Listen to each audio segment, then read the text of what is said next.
Hey guys, what is going on? Randall419, the man with the million, talking about some Call of Duty Modern Warfare Remaster, and if the game still holds up after this long of a time. I bought this, obviously, along with Infinite Warfare in the $80 bundle, mainly because I wanted Infinite Warfare because I am a fan of the sci-fi setting. And if you want to check out my review of the game, it's my previous video. I really enjoyed Infinite Warfare. I highly recommend it.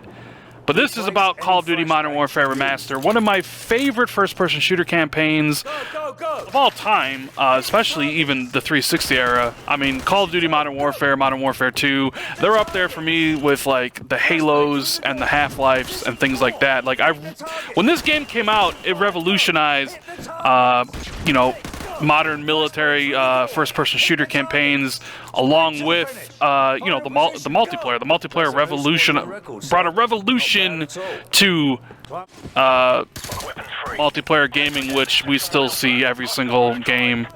To this day, everybody loves to fill up experience bars. That's what people do. People complain when they can't do it. So what did I think of this game? I loved it. I played it on veteran difficulty. You can see here I am doing the infamous Mile High Club achievement, where you have to beat it on veteran difficulty. It is a bitch. Still, to this day, veteran difficulty, going through the campaign, is quite a bitch. They don't make them this hard anymore. Most campaigns of shooters are pretty easy on the hardest difficulty, but man, these veteran games, on the early CODs, they were no joke. Anyways, I digress.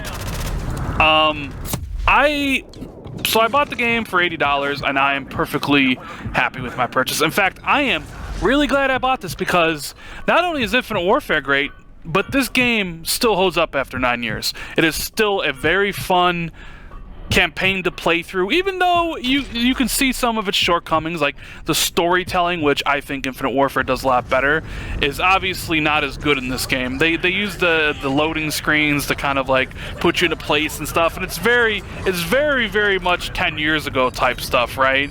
I think Infinite Warfare does some things better, but where this game always shined is the gameplay and the set pieces, and they're still great. I mean, for someone who has never played this game, they'd probably be like, this is fucking awesome, this is amazing, because this is the granddaddy of modern first-person shooters. You know, some gamers, some younger gamers out there may not have gotten to play this 9 years ago. Maybe they were too young, and if you go and play this, this is the epicenter. This is where all the games pretty much copied it, and it feels great.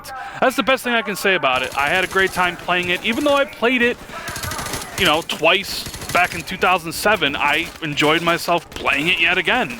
It is a great game. I highly recommend, if you get a chance, whether it's through the $80 version or whenever they sell this separately. Although, when you think about it, let's talk about this for a second here. I actually think the $80 version is probably one of the best values you'll find out there right now. Mainly because not only is Modern Warfare excellent and one of the best games of not only last gen, but of this gen too, obviously, because it just is.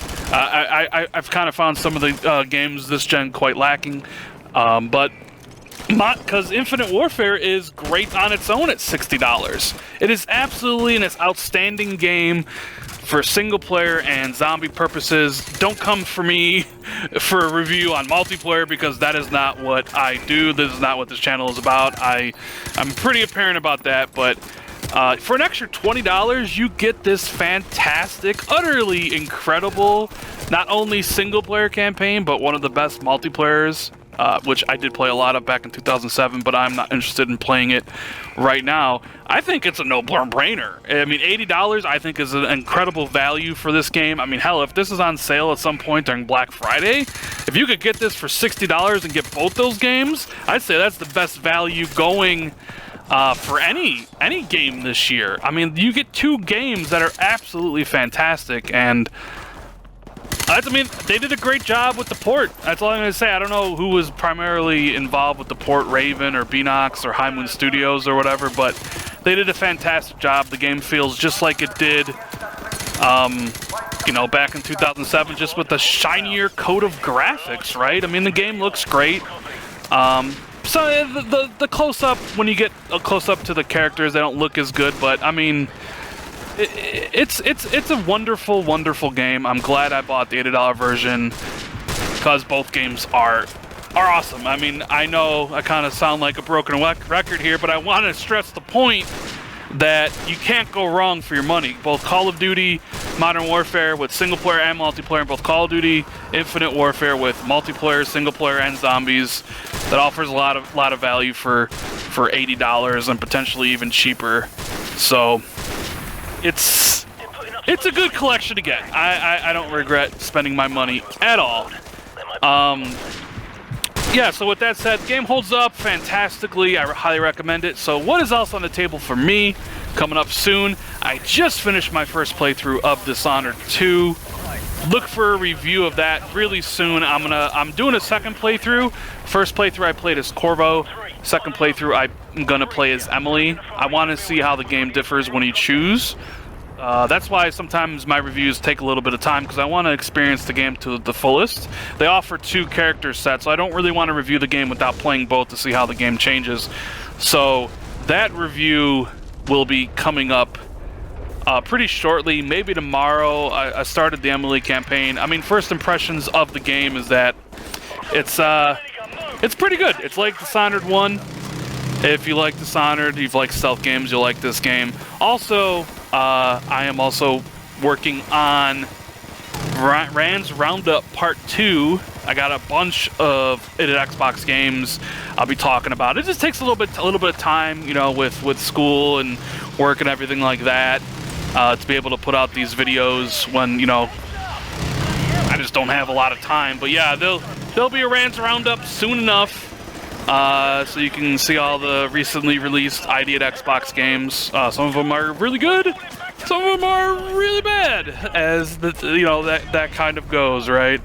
Otherwise, you can find me on Twitch, you can find me on Twitter, you can find me on Xbox Live.